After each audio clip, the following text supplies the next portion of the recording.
प्यारे सज्जनों, कर्म लौट कर जरूर आता है। हम जो भी कर्म करते हैं, फिर चाहे वो सही हो या गलत हो, उसका असर किसी न किसी रूप में हमारी जिंदगी पर जरूर पड़ता है। हमारे कर्मों का जो असर हमारी जिंदगी पर पड़ता है, उसे ही हम कर्मों का फल कहते हैं। आप अक्सर ही ये सुनते होंगे कि उस फलाने व्यक्ति के साथ अचानक कुछ बहुत अच्छा हो गया, या उस फलाने व्यक्ति के साथ कुछ बहुत बुरा हो गया। और जब हम किसी से उस अच्छी या बुरी चीज़ के होने की वजह पूछते हैं, तो लोग कहते हैं कि ये सब उसके कर्मों का फल है।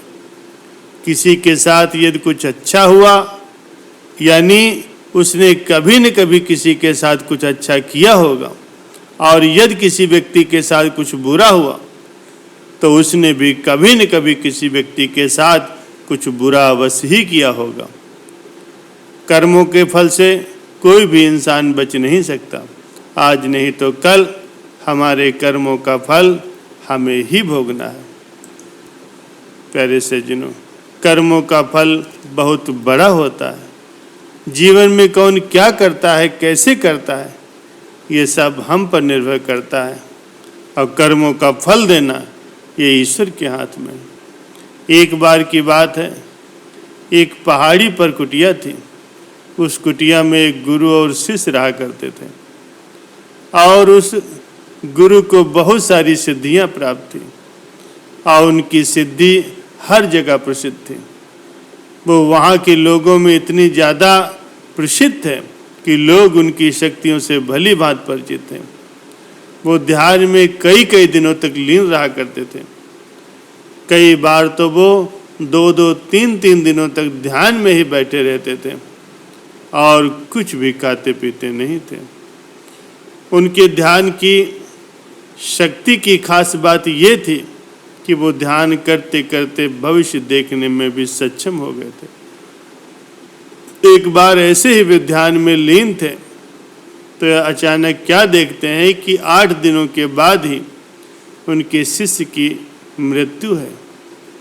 और वो ये भविष्य देखकर अत्यधिक व्यथित हो जाते हैं, परेशान हो जाते हैं। उनका ध्यान अचानक भंग हो जाता है। वो ये सारी बातें सोच करके घबरा गए। वो इस सोच में डूब गए कि मेरे शिष्य के पास जीवन के केवल 8 ही दिन शेष बचे हैं। इसके बाद गुरु अपने शिष्य को अपने पास बुलाते हैं और उससे कहने लगे कि मैं सोच रहा हूँ कि तुम अगले 8 दिनों के लिए अपने परिवार के पास उनसे गांव में मिलने के लिए उनके पास चले जाओ। ये बातें सुन करके उनका शिष्य बहुत ज़्यादा खुश हो गया, और वो अपने गुरु को कहने लगा, गुरुदेव, सच में मुझे भी बहुत दिनों से अपने परिवार वालों की याद आ रही थी। मैं भी सोच रहा था कि मैं अपने परिवार वालों के पास जाकर के उनसे मिलाऊं। और वो अपने गुरु से आज्ञा लेकर पहाड़ी से नीचे की ओर चलना शुरू कर देता है। लेकिन वो इस बात पर ध्यान नहीं देता कि उसके गुरु की आंखों में आंसू आए हुए हैं। वो चलते चलते पहाड़ से नीचे जैसे ही समुद्र के पास पहुंचता है, तो उसने क्या देखा कि एक रेत के टीले के पास चींटियों का घर था, और उस घर से बहुत सारी चींटियां बाहर की तरफ निकल रही थी, और बहुत सारी चींटियां अंदर की तरफ जा रही थी। चींटियां आपस में बार बार टकरा करके अपनी दिशा को बदल देती थी, और उसके बाद फिर से इधर उधर चलना शुरू कर देती थी। ये देख करके उस शिष्य को बहुत ज़्यादा आनंद आ रहा था। लेकिन वो एकाएक देखता है कि समुद्र की लहरें बहुत तेजी से उफान खा रही हैं। शिष्य को ये समझ आ जाता है कि कुछ ही पलों के अंदर ये सारा पानी चींटियों के घर में घुस करके उनका घर तोड़ देगा, और इसकी वजह से बहुत सारी चींटियों की जान चली जाएगी। उसने अपनी समझदारी दिखाते हुए अपने वस्त्रों को निकाल करके उसके अंदर रेत भर करके एक तरह की चार दीवारी उन चींटियों के घर के आसपास उसने बना दी।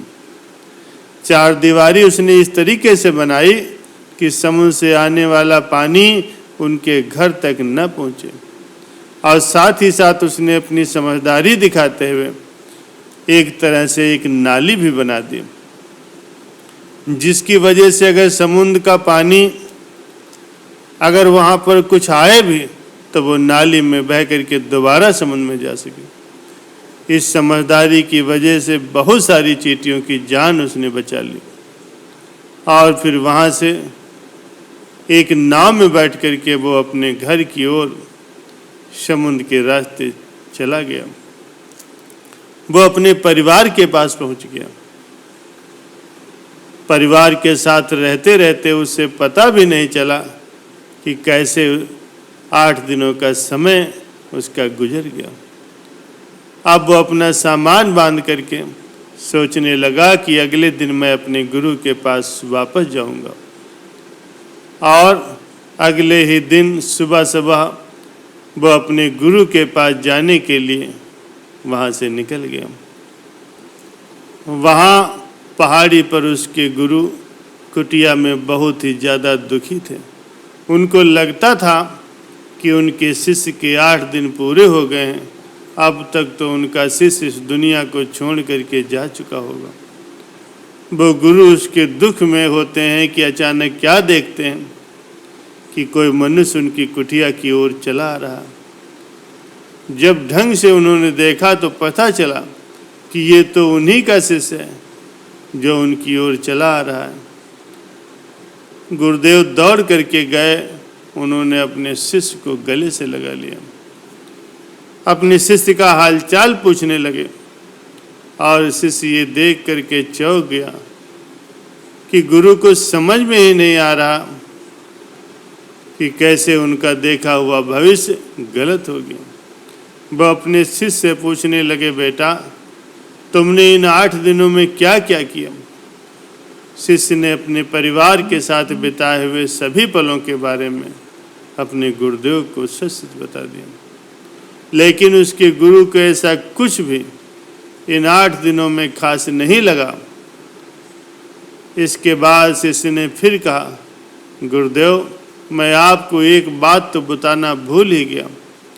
जब मैं इस पहाड़ी से नीचे समुद्र के पास गया तब मैंने समुद्र के किनारे कुछ चींटियों की जान बचाई थी।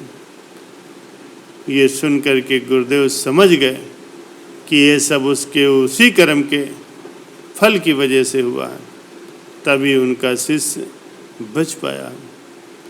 एकाएक गुरुदेव कह उठे, कर्म लौट कर जरूर आता है, जो जैसा करता है वैसा भरता है। प्यारे सज्जनों, इस सत्संग से हमें यही सीख मिलती है कि जीवन में हमेशा ऐसे कर्म करो जो कभी लौट करके भी आए तो आपका भला ही करें। हमारे कर्म हमेशा लौट कर वापस जरूर आते हैं, तो हमेशा ध्यान रखें, कभी भी किसी का बुरा न सोचें और न ही किसी का बुरा करें, सबका भला सोचें। और यदि कोई आपके साथ बुरा भी करता है तो उसको भगवान के भरोसे छोड़ दें, क्योंकि भगवान उसके कर्मों का फल एक न एक दिन अवश्य देंगे। प्यारे सज्जनों, ये सत्संग आपको अगर पसंद आया है तो कमेंट करके अवश्य बताइए। सत्संग सुनने के लिए आपका बहुत बहुत धन्यवाद।